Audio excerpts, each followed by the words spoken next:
c'est ce que Boumba doit faire d'abord. Le peuple n'a jamais été vaincu. Et ne pas envoyer la police pour intercaler les meetings de l'IDPS.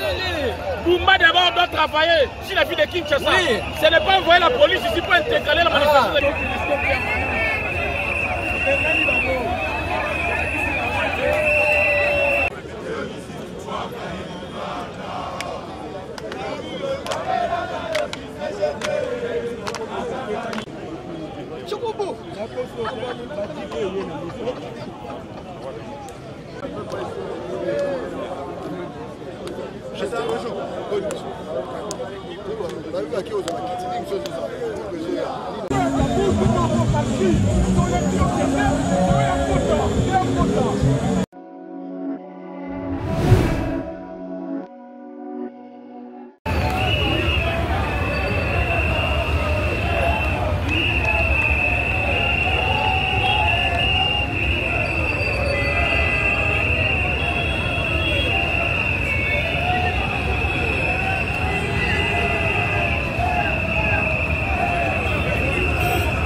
Kabuya gomi IDPS Kabuya akutaki Kabuni tolongoli ATI Kabuya atika IDPS Kabuya mutuele kamulai makanisi nyonso tu ezonga sima ayebi ko résoudre makambo IDPS mikolo leki to moni mama Martha conseil di bino non to boy ba conseil wana na mama Martha IDPS c'est mama Martha c'est vrai il y a une autorité de référence quand papa tient azali tozaka mama Martha lelo papa tient na kufa mama Martha kumolo tolingi bango te ona nini bolunga boma biso bosisa biso lelo makile kotanga na tango lelo makile kotanga na tango aso Kabuya tete lelo toza awa soki bakoboma biso Kabuya fa kende po kine bongo na la pekisi basa meeting ya Daniel Boumba pe pa kende to benga Daniel Boumba apete o de baba sa meeting bo lelo tuba soda bwan olobi oui bokomaki na hôtel de ville tokomaki nyonso ezali nyonso olobi oui na tongo komino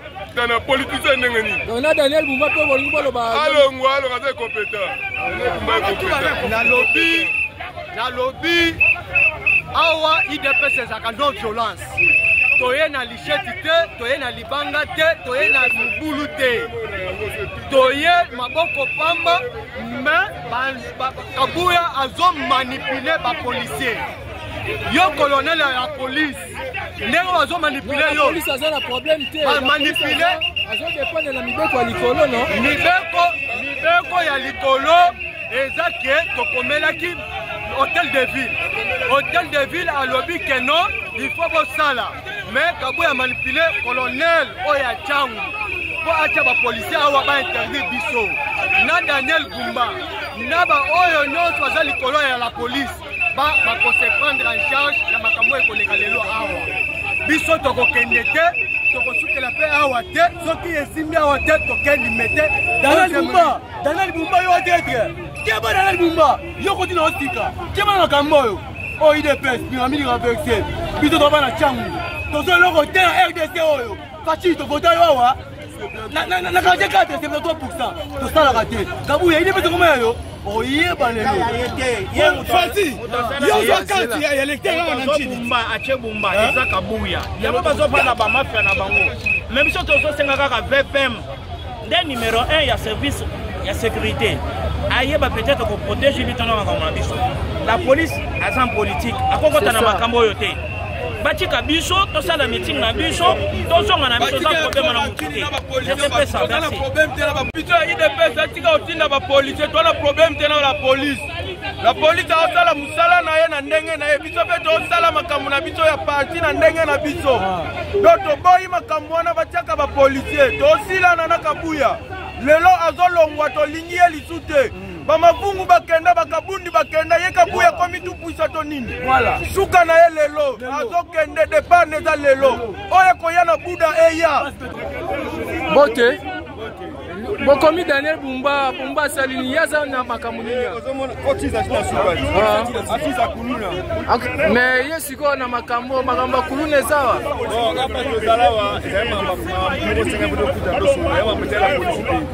mais Kabuya makambo etali oh nina rotunda biso ba policier ba yo sa nini awa ba policier ko mana ba policier ko makambo akala ba 2013 ko ba ko zonga sa oyo sikoyo bino mo mona na minute tapa tezali ako ni ko lo bezate do ni ka to kota na tayano za la lei tika makambo etali ka biso mo ko etali la police ke ba tika biso to sa oyo ko sala awa etali ba mote ele bitumbakia ko za bitumbakia ko essa do solola so solola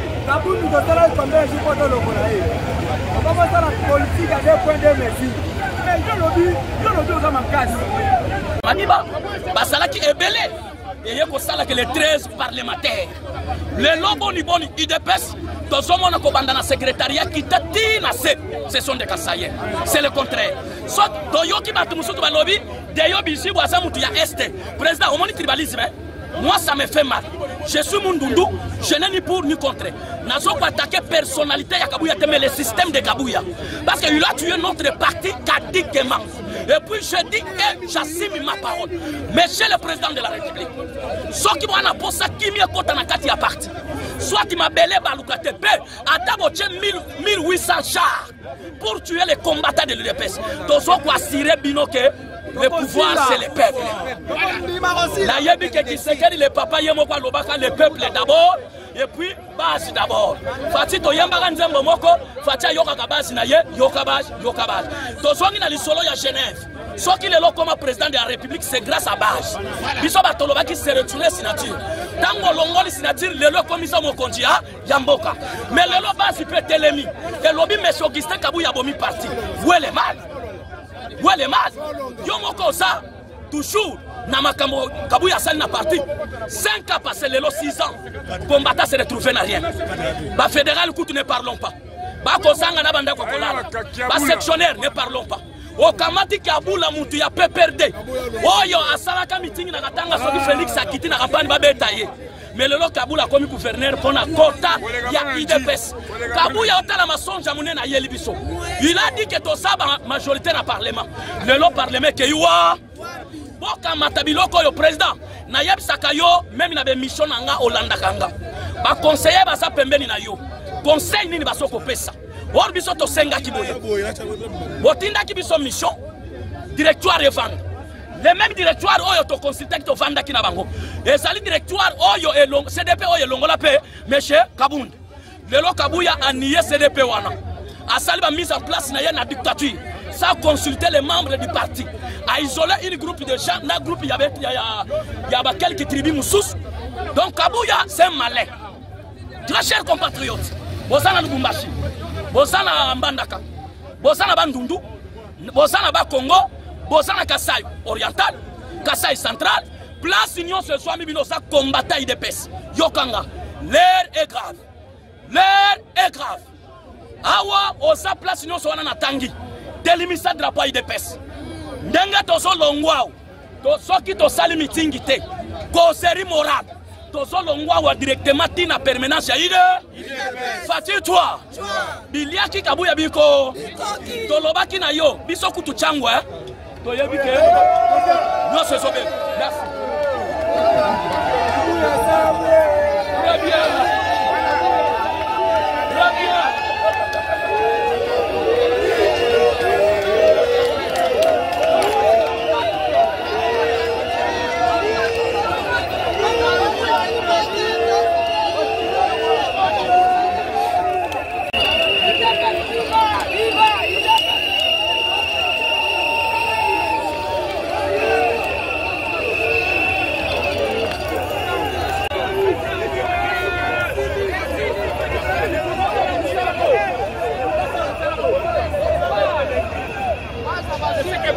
Le peuple n'a jamais été vaincu. Elle n'a pas envoyé la police pour intercaler le meeting de l'IDPS. Boumba d'abord doit travailler sur la ville de Kinshasa. Oui. Ce n'est pas envoyer la police ici pour intercaler la manifestation de l'IDPS.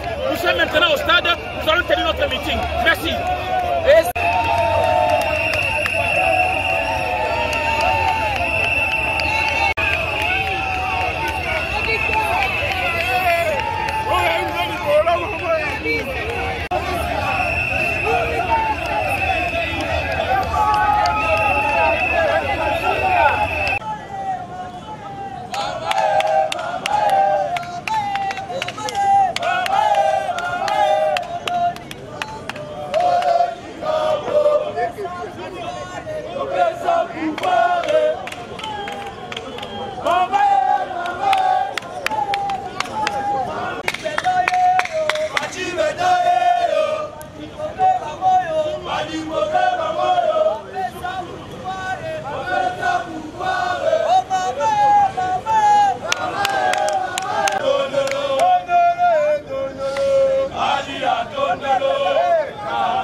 Mais quand quelqu'un se sent faible, il cherche des disputes, il cherche des combats. Mais avec Deo, notre secrétaire général, il cherche des stratégies, comment faire développer encore les partis au pouvoir. C'est rien que ça. Voilà.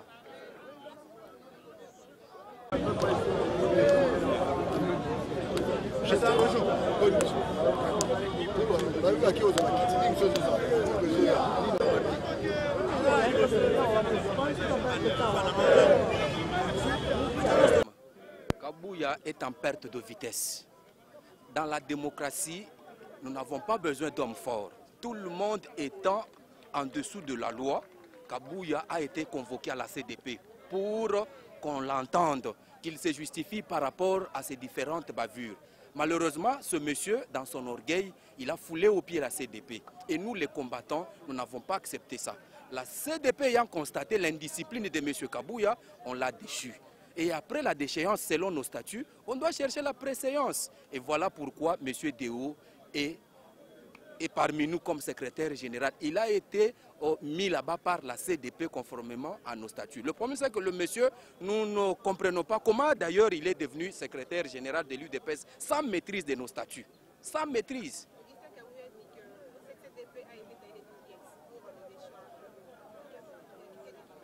Le problème, c'est qu'il s'adresse aux gens qui ne maîtrisent pas bien nos statuts. C'est cette même CDP qu'il a élevé au rang de secrétaire général. On lui a dit d'assumer les prérogatives du président du parti collégialement, conformément à l'article 26. M. Kabouya ne comprend pas l'article 26 de nos statuts. Là-bas, c'est un directoire qui dirige, pas un homme fort, Tosa Obika. Vous allez m'excuser, pas un homme fort. Le monsieur doit comprendre quand on parle de collégialement, conformément à l'article 26, c'est-à-dire un collège. On n'a jamais vu ce monsieur orgueilleux autour du président de la CDP, autour du président de la CEP. Voilà la belle image que nous combattons. Avions préféré voir. Malheureusement, M. Kabouya n'a jamais concrétisé cela. C'est ce qui lui a poussé à certaines erreurs. Et au revoir, monsieur, tu es déchu. Tu n'es plus secrétaire général de l'UDPS. La CDP dont tu foules au pied aujourd'hui, c'est cette même CDP qui a fait de toi secrétaire général. Et c'est conforme à nos statuts. Le monsieur appartient au passé. Là, il est en train de faire de bruit. Mais pour nous, les vrais combattants de l'UDPS, nous savons qu'il est déjà déchu. Nous sommes en train de réclamer l'impérium. Que le monsieur puisse nous libérer la permanence pour qu'il puisse bien observer la bonne gouvernance incarnée par Deogracias Bizibou Balola. Parce que vous parlez de Maman Marthe comme étant la cofondatrice, ou soit cofondatrice bien sûr de l'UDPS, elle avait demandé toutes les deux parties de nous référer au statut. Vous allez voir qu'à chaque fois nous parlons, nous faisons toujours référence aux différents articles de nos statuts. Le monsieur qui parle, il vous parle sans soubassement. Nous, notre soubassement, c'est nos statuts.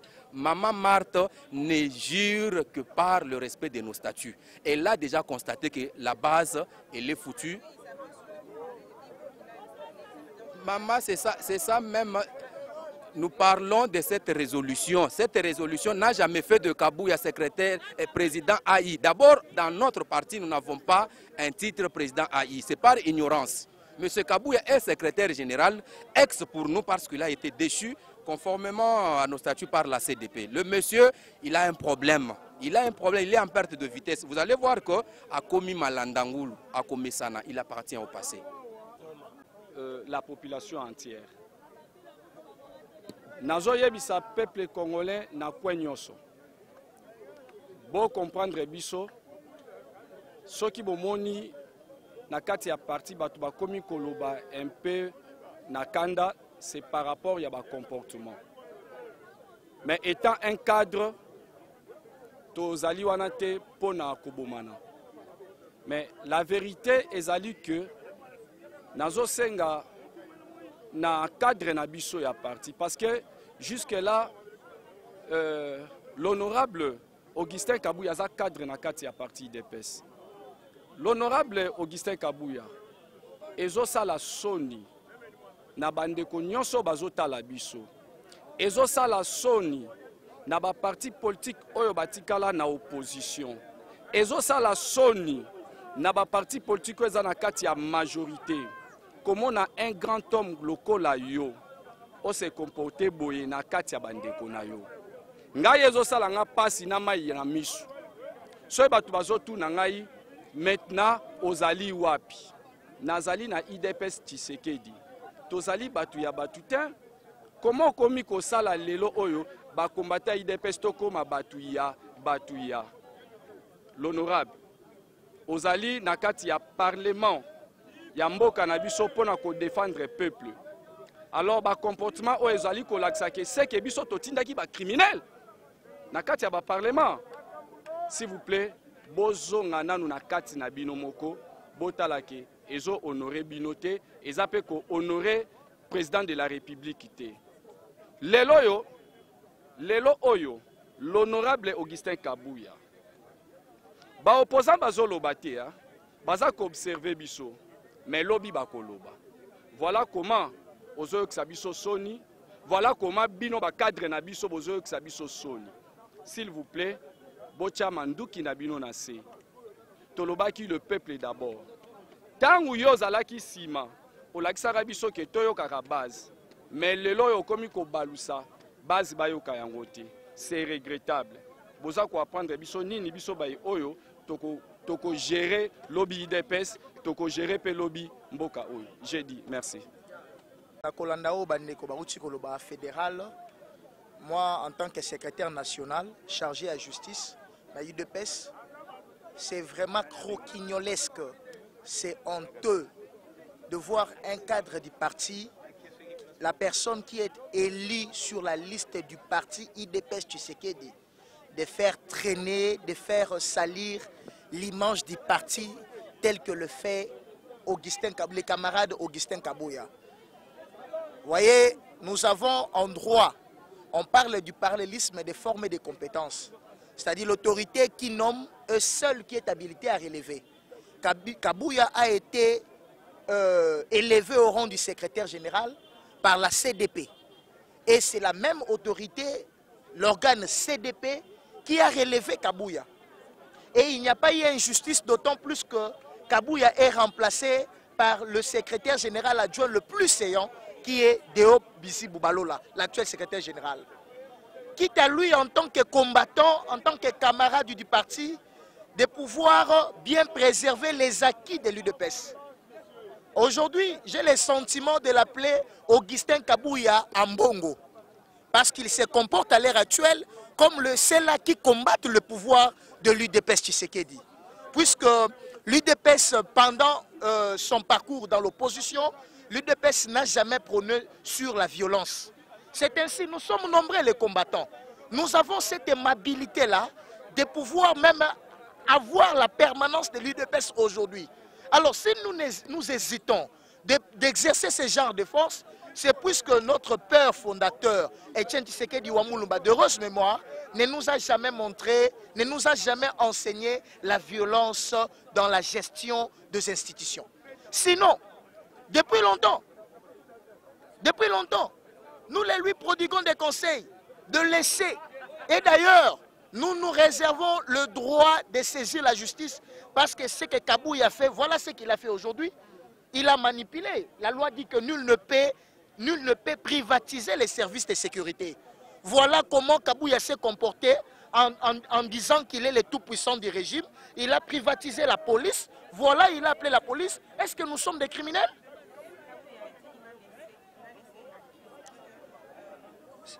Non. Madame le journaliste, ce n'est pas à Kabouya de dire à qui va-t-il laisser le pouvoir. Non. Ce n'est pas à lui de déterminer. Je vous ai parlé tantôt en amont de me dire, il y a les principes du parallélisme des formes et des compétences. Je les comprends parce que dans sa vie, pendant son parcours académique, il n'a lu que la fiscalité ainsi que les brochures de frère Branham. C'est pourquoi je les comprends. S'il avait fait de bonnes études, comme Deo Bisi Boubalola, comme nous autres là, voilà, on n'est pas sentimentaliste. L'UDPS que nous voyons aujourd'hui n'a pas commencé avec Augustin Kabouya, n'a pas commencé avec moi. L'UDPS n'a pas commencé avec ceux-là qui viendront après. L'UDPS est un patrimoine national. Si j'étais du Congo central, je dirais que l'UDPS c'est notre Nkodia. Donc tous sommes censés, dans l'obligatoriété, de pouvoir maintenir ces partis politiques. Voyez-vous, ce n'est pas à lui de déterminer que je laisserai les partis à qui. C'est à lui de constater que l'organe qu'il avait établi, c'est l'organe qu'il a relevé et c'est l'organe qui va établir son successeur. Ce n'est pas à lui. Il ne peut pas être, quand il dit que je laisserai à qui, il ne peut pas être jugé parti. Il est parti, mais il ne peut pas en même temps être juge. Il a été déjà résolument décidé par l'organe compétent du parti, la convention démocratique du parti, que Kabouya, le camarade Augustin Kabouya Ambongo, n'est plus secrétaire général. N'est plus secrétaire général. Les comportements exercés par Kabouya, Augustin Kabouya Ambongo aujourd'hui, est similaire à ceux-là qui combattent le pouvoir de Tshisekedi. Parce que Tshisekedi a besoin de voir ses partis maintenir le cap, être fort pour les défendre face aux oppresseurs de la République. Alors lorsque le Kabouya déstabilise les partis, qui demain va soutenir les chefs de l'État? Ce sont des grandes questions. Moi, je ne peux pas discuter sur Kabouya. Je ne peux pas. Voilà comment il a détruit les partis. Voilà comment il use de ses fonctions de député national, de sénateur. Eh bien, il est presque partout pour manigancer, pour manipuler les services de sécurité. Alors que la Constitution dit « Nul ne peut privatiser les services de sécurité ». Voilà, il y a presque il y a Escandron Tchangou, il y a Gémi Centré, il y a Gémi Alpha. Voilà les services de sécurité. pour empêcher les combattants d'exercer librement les actions. Alors, les comportements de Kabouya, Augustin Ambongo, est assimilé aujourd'hui au comportement de Kabila, qui en son temps nous empêchait de pouvoir faire quoi? De pouvoir exercer librement, de tenir des meetings, de pouvoir exercer des marches politiques. Kabouya est un kabiliste, ça il faut le dire. Pourquoi nous le disons? C'est puisqu'il agit, il y a des symptômes de la Kabylie qui se manifestent en lui. C'est ce que nous pouvons dire parce que nous ne sommes pas des sentimentalistes. On n'agit pas avec l'émotion, mais on agit avec raison. Parce que ce que nous faisons, c'est suite conformément au statut du parti. C'est dans ce sens-là. Merci beaucoup.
Debout, combattant de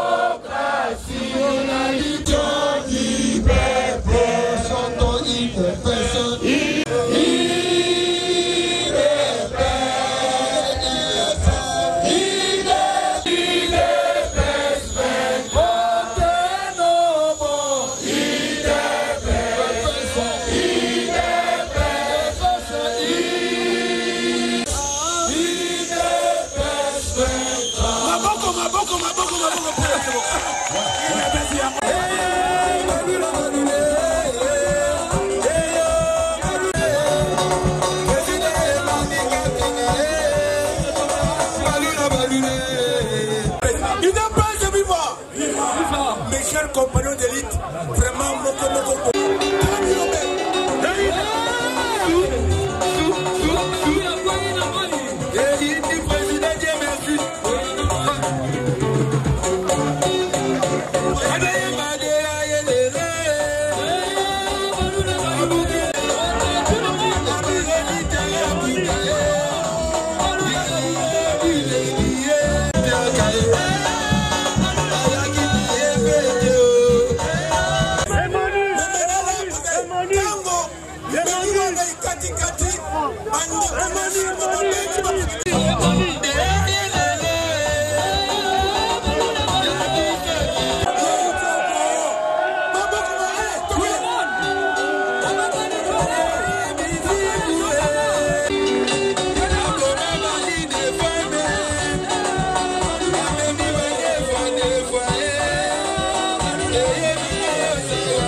Koloba merci mingi Nandenge Boye Yawa Bozeli mingi banda tongo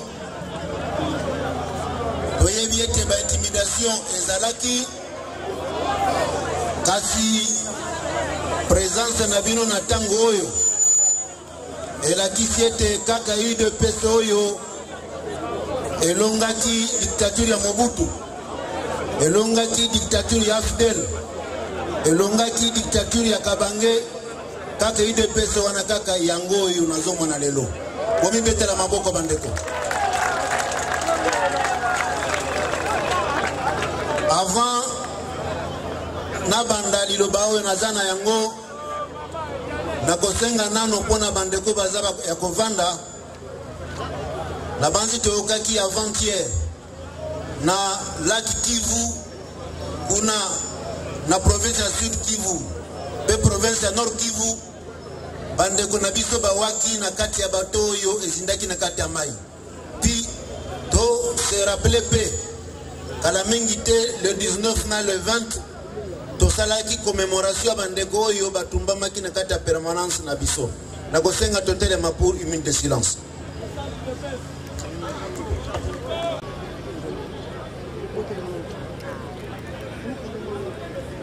Merci.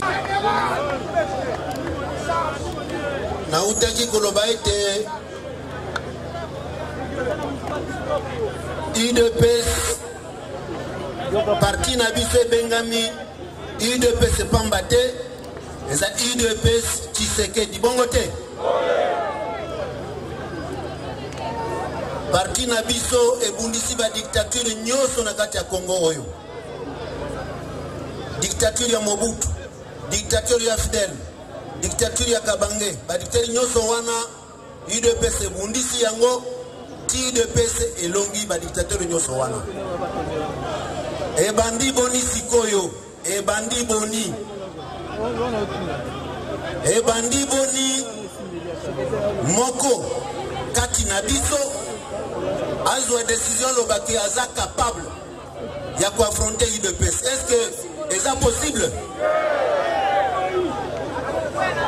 Vous se rappelez le 19 na le 20 tozaki ko commémorer bandeko bawaki tosengaki misa na biso na cathédrale ya catholique tosukaki mbala moko décision bimino awa esusu te nzambe alalaka te tozwaki esika mosusu en diagonale na cathédrale ya baprotestant omonaki lolenge nini ezalaki mokolo wana kala ezalaki tobukaki kala bongo te lobi na 19h esengaki baekipe ya kotia bamateriel na biso po milulu ebanda noki camion yaki na sonorisation camion mosusu yaki kotia podium toyoka oyo bapolisier bazali makambo kosala milulu lobi ezali te totuni nani oyo apesi mukanda apesi ordre wana mutu ata moko amonani te na banzi botangaki mikanda na biso mikanda mibale ya IDPS ekendaki mpona koyebisa bakonzi mukanda ya liboso ekomamaki botangaki yango na kati ya bareseau sociaux mukanda ya liboso ekomamaki na président sectionnaire section andili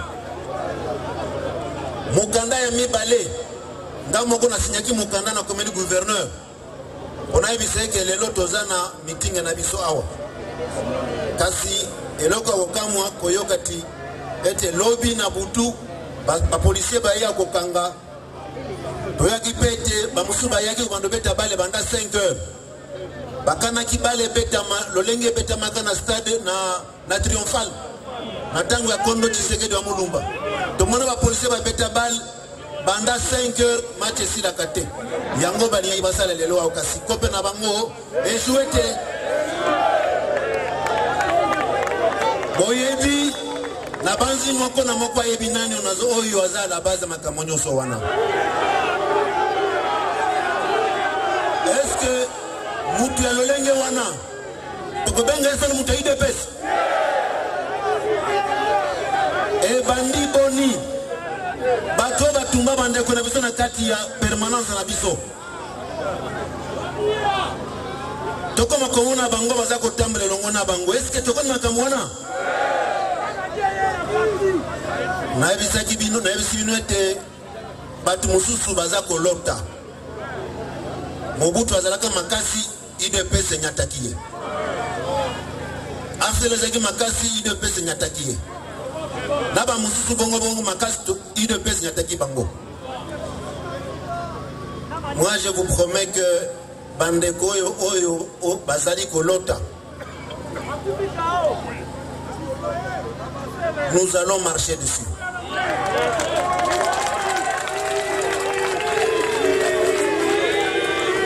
Gai nazali awa nalobaki nazali lobete ndeko oyo aza kolota ete akoki kotelemisa UDPS ekufa ou bien efonctionne sous te azali kolota.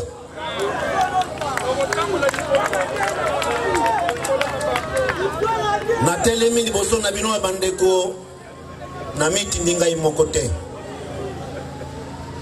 Nasali 4 ans nazalaki secrétaire général adjoint na banzi bazaki na permanent bazo mona ngai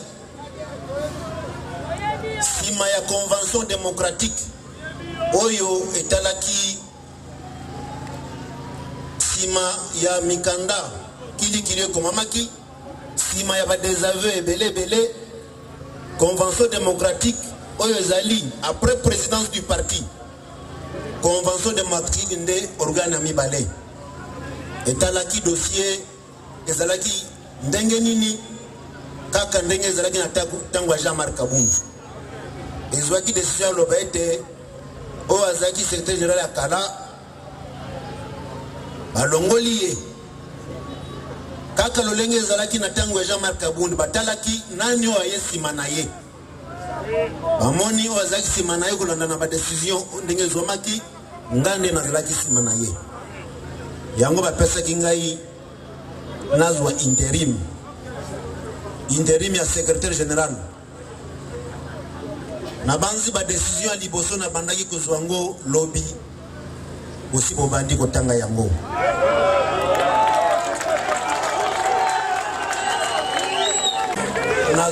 na kozongela esika wana naza ko promettre bino eke na kodecevoir bino te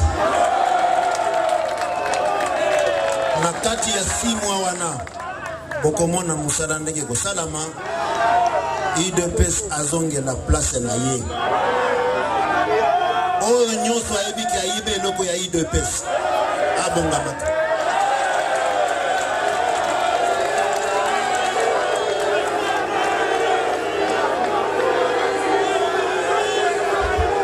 namoni nazalaki olobaki nazongela nalobi ete UDPS oya papa na biso kondo Etienne Tshisekedi Mulumba UDPS oya Fati Beton oyo nyonso ayebi ete azwaki eloko ya UDPS abanda kozongisa deja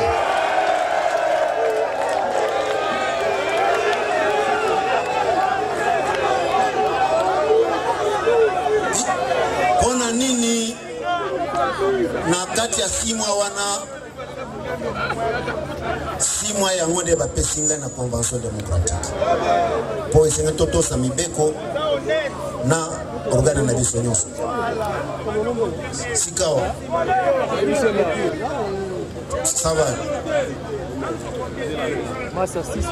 na role na ngai na ekipe eza kolanda ngai na banzi olandaki programme na ngai sima convention démocratique kopesa nga pouvoir à 6 mois na présentaki programme na salle ya Boboto programme na pesaki bino avant na kota détail muke na ko résumer yango ezali ete UDPS esengeli et accompagné chef de l'État son excellence Félix Antoine Tshisekedi Tshilombo yokani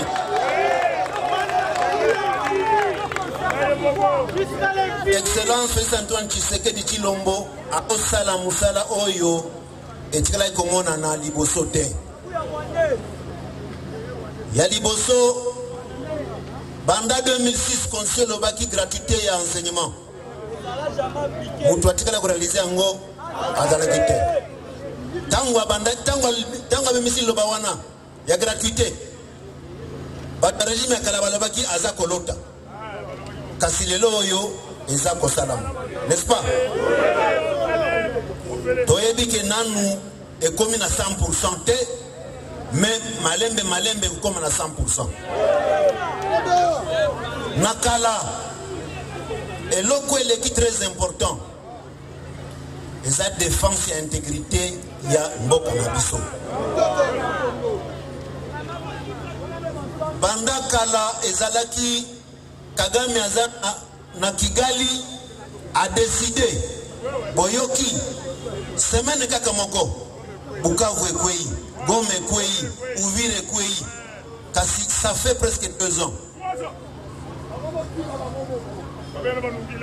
bazui Goma te bazui Bukavu te bazui Uvira te résistance eza makasi boye bitango tokomaka na niveau yo Kagame azwaki décision ya kolongwa à partir ya Kigali a décidé balongwe na Goma avion eleki tikitono ozoye bango se rappelle na ndenge bakitina Kinshasa biloko wana mwaesala malisusu sous Fati Beton eza te oyo Fati Beton aza kosala ezali ebele par rapport na niveau sikawa biso te kotala toyebi ete bafédération mosusu ezali bakozanga baza na mandataire te baza na élu te yango boyokaki te onasaki programme nasali Boboto nasalaki annonce kaka ke tokofongola permanence mine mpona fédération ya Kinshasa makambo à partir du mois de janvier makambo fédération evanda zina ndako ya Songolo Pakala abu sikoyo mbongo ba mandataire siko tokotala biso na exécutif fédération nini oyo ezangi mandataire nde tosali péréquation bawana nde si c'est pourquoi mokolo wana na annonçaki te ke bafédération nyonso bakozwa permanence non po à partir ya bamandataire ya fédération songolo bamosusu bakomifutela bango moko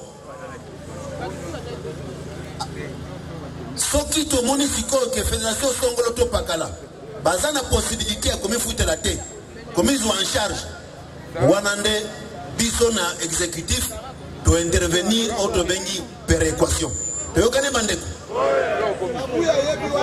donc réforme wana les fédéraux vous avez le droit botuna ba mandataire na bino chaque fois balimentaka ba compte na bino toyokani et recette wana ezali kaka yango moko te statut na biso lobi boye les entités de base bazana droit à 40% lisusu ntango tobanda koteka bakarte na baactivité songolo 40% ya mbongo wana esengeli ezonga na base toyokani donc bobanda bénéficier côté mibale bobénéficier na 40% ya bamandataire et puis na koteka bakarte na bakite mosusu mpe susu bokozwa susu 40%. Mbongo ekomona na kati ya bafédération na biso. Na kosenga sikoyo ba président fédéraux ba gérer base malamu. Toyokani bandeko.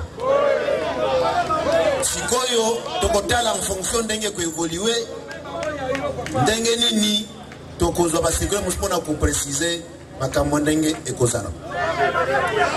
Wana eza makambo au niveau interne ya parti. Po tobosa na te 2028 ezako ya bongo te. Sikoyo 2028 ezako ya tokozwa ba carte ba fédération ekozwa mwa mosolo ekoki kaka te. Esengeli gouvernement na biso sous influence ya UDPS esala musala malamu teokani. Il faut UDPS jouer rôle na ye na kati ya gouvernement ekobanda wapi d'abord po okota na gouvernement na kombo ya UDPS ezala facilité biso na équipe nanga makamba consultation wana kendo tuna nani nde nani ezate UDPS esengeli tosali ba étude tozokomela mokonzi ya mboka que na côté ya défense tokanisi boye, côté ya économie tokanisi boye, côté ya environnement tokanisi boye. Yango bomonaki kondo Tshisekedi Mulumba atikela kabiso yo wabengaki gouvernement alternatif. Bongo te gouvernement alternatif yango gouvernement ya molili biso tokote ba expert na biso mutu na kata domaine na ye ministre ezala ministre bisa UDPS azana gouvernement kuna azana moninga na ye na limité akotala makambo ezotambola kuna ndenge nini yokani sikoyo soki ekosenga remaniement tokotala beka mutu oyo aza kolandela domaine wana eza ndenge nini toyebisie kende ko corriger place wana yokani papa na biso kondo Tshisekedi Mulumba yende azalaki premier docteur en droit bongo te alakisaki biso ndenge ni esengeli kotosa mibeko kotosa ba institution kotosa pe ba organe ya parti Tant qu'organe à parti est décidé, tout le monde doit se plier. Le organe à partir de 6 mois. Je n'ai pas. Bango mon compte bakotala. Bango mon peut pas battre mon konziamboka. Mon compte à parti pe azali. Donc ça là obé le lengue ba institution ba organe à partir koloba ndenge to kolanda. Organe. Bandeko ya parlement debout. Vous allez awa.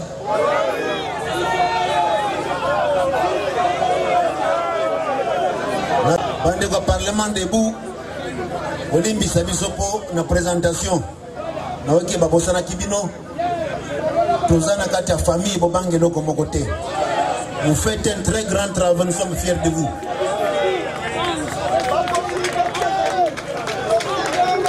Ba motocycliste bozali. Ba motocycliste bozali pe. Merci beaucoup pour la présence na bino. Sikawa ba cellulaire na biso bozali pe. Ba cellulaire qui au bozali. Merci beaucoup. Nzambe. Ba sectionnaire bozali. Merci beaucoup na ndenge oye.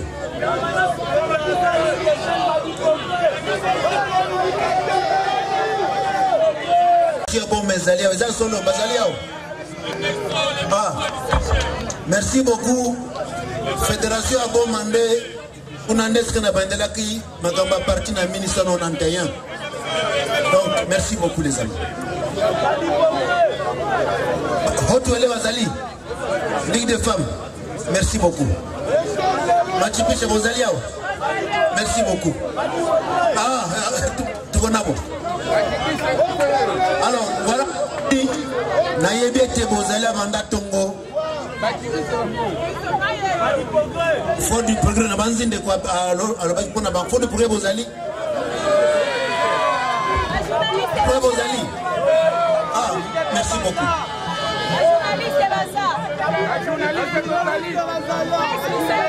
Sika bandeko nayebiete bamosu bandosala banda lobi na butu. Tension ezalaki pe avant ba policier ba longwawa na ko bisabinote rendez-vous tozana 4 rendez-vous au total. Boye bisabandeko yo balembaki pona moi pona ko patienter po basi balobaki déjà na kati badoso oh non mais kinga kuzala lisusu te. Boye bisabango ke bakozwa rendez-vous mususu na kati ya samedi prochain le 12 bokozwa précision place de kozala teyokani tolobaki chaque samedi toza quelque part toza na kati ya fédération moko na kati ya ville et province ya Kinshasa. Donc samedi prochain bokozwa programme à partir ya porte-parole na biso akutawa kozwa parole à sa compte rendu à réunion exécutif a fixé un rendez-vous samedi prochain. Wanande masole kozala milai bakale nyonso essayer sauter wana tokokende sans problème. Botuna makambo ya permanence.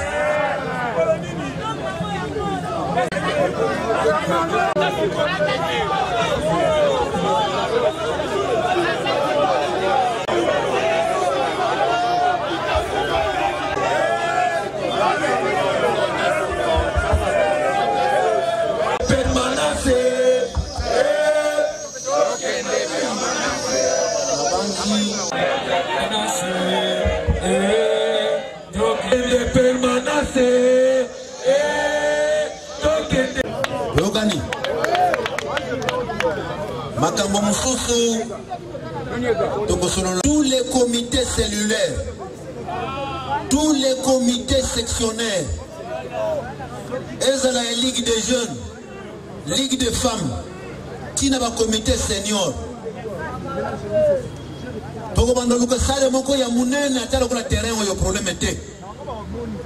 Mais tout le monde aura droit à la parole. Qu'est-ce qui ne va pas partout? Et le eloko nini oyo akutani na ba blocage ebele ba pesanteur ebele toza kokuta même d'ailleurs bato bazalaki contre bisolobi bango nde bako na pouvoir na ye mais toloba lokola likambo esalami lelo yozoloba oza koaccompagner Fati Beton mais parti na ye oza kosala meeting yo otia ba policier est-ce que yoza muta Fati Beton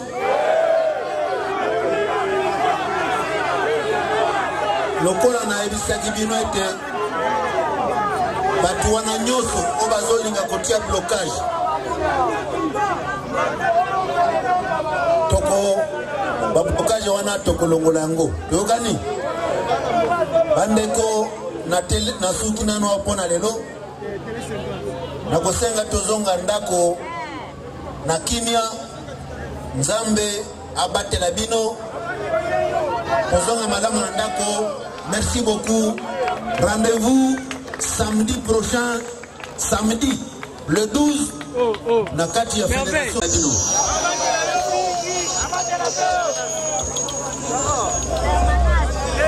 Ok. Ça va. On doit bouger. Bon, réaction ezali ya kopesa ba combattant nyonso ya UDPS Espoir.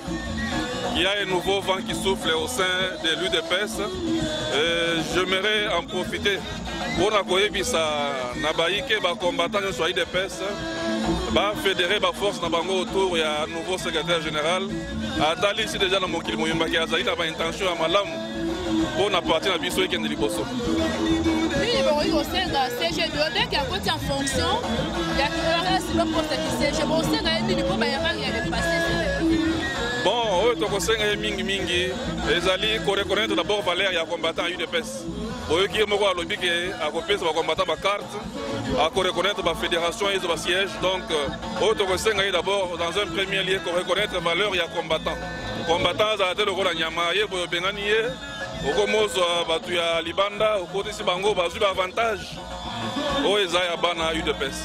So il faut lancer un message à la combattant sur UDPS, particulièrement dans la bon, base nangai na ABC bango ke base a toujours na confiance na parti na bango UDPS so baponaki déjà ndenge makambo comme tambola c'est que il y a une lueur d'espoir pour les combattants baya ebele na sima activité oyo CG a lancé dans différentes fédérations. Merci, je vous remercie.